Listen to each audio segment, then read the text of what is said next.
Hey, welcome back. Today, we're going to try to cut through some of the noise around ESG investing.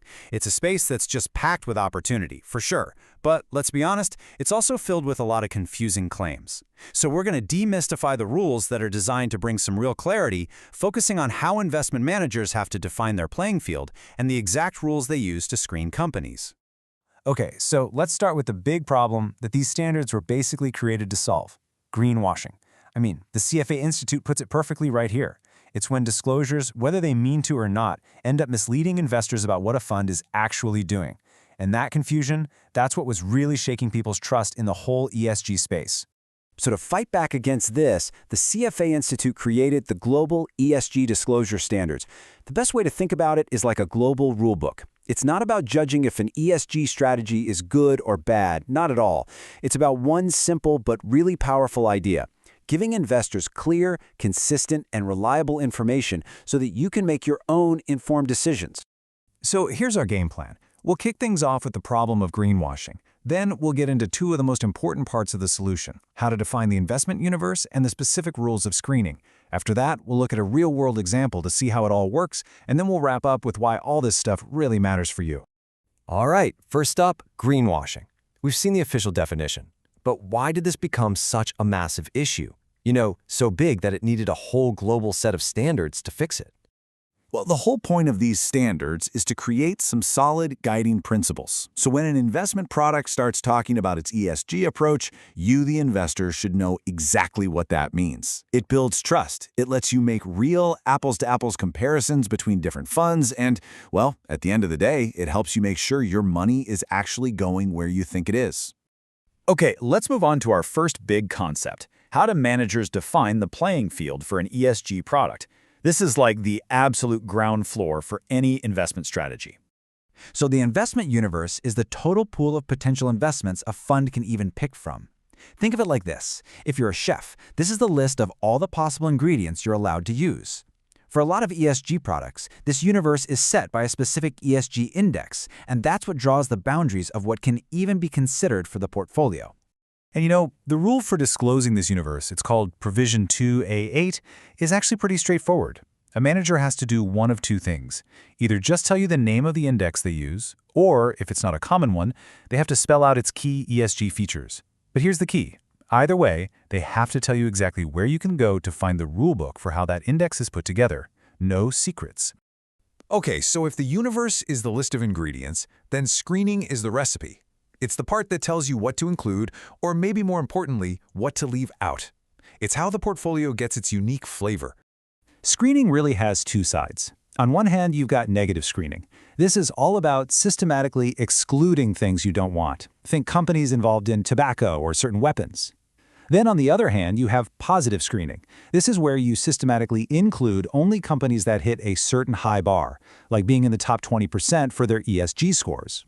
Now, for every single screen a product uses, the standards demand what I like to call radical transparency. And they achieve this by requiring 4 very specific disclosures for each one. Put them all together, and you get a complete picture of that fund's rulebook.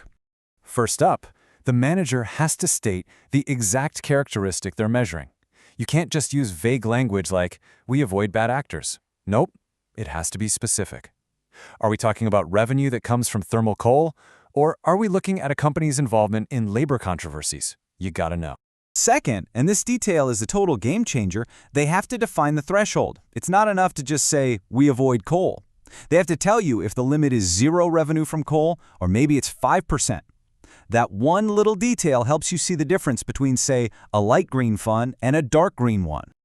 Third, what's the outcome? Okay, so a company crosses that line, that threshold. What happens then? Are they automatically kicked out of the portfolio, or are they just flagged for a review?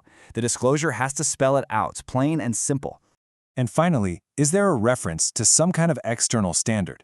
If a screen is based on principles from the UN Global Compact, or maybe a specific law, that has to be stated. This connects the fund's own rules to established outside standards. And it doesn't even stop there. It's not just about the what of the screens. Managers also have to disclose the how and the when. Provision 2A10 makes them state where in the investment process the screens are applied. And they have to tell you about any exceptions, like, for example, if the screens apply to all the stocks but not to the cash holdings in the fund. It's all about the details. So theory is great and all, but seeing how it actually works in practice is what makes it click. So let's look at a quick example of an equity strategy that uses negative screens. Okay, check this out. Here you can see all those rules in action. For each category, like thermal coal or gambling, you can see the specific characteristic that's being evaluated. You also see the exact threshold, and notice that huge difference between a zero-tolerance policy and that greater than 5% revenue rule for gambling. And finally, the outcome is crystal clear. If you cross the line, you are excluded. This is the level of detail these standards are all about. So after breaking down all these technical rules, what's the big takeaway? What does this all mean for you, whether you're an investor or a professional in this field? Why does it matter? You know, it really all boils down to this one idea. These standards are not about making a value judgment. They're about one thing: empowering you through radical transparency. They make sure that what's being said in a marketing brochure is exactly what's happening inside the portfolio, and that it's all described with honest and complete detail. So ultimately, with this knowledge, you are so much better equipped to look past the marketing hype.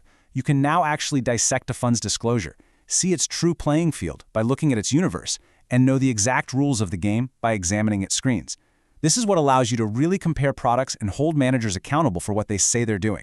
And that kind of leaves us with one final thought, doesn't it? These standards, they provide the tools for transparency, the rulebook for clarity, but tools are only useful if they're actually used. So the question becomes, now that the rules are there, it's really up to all of us, advisors, investors, everyone, to actually demand this level of disclosure.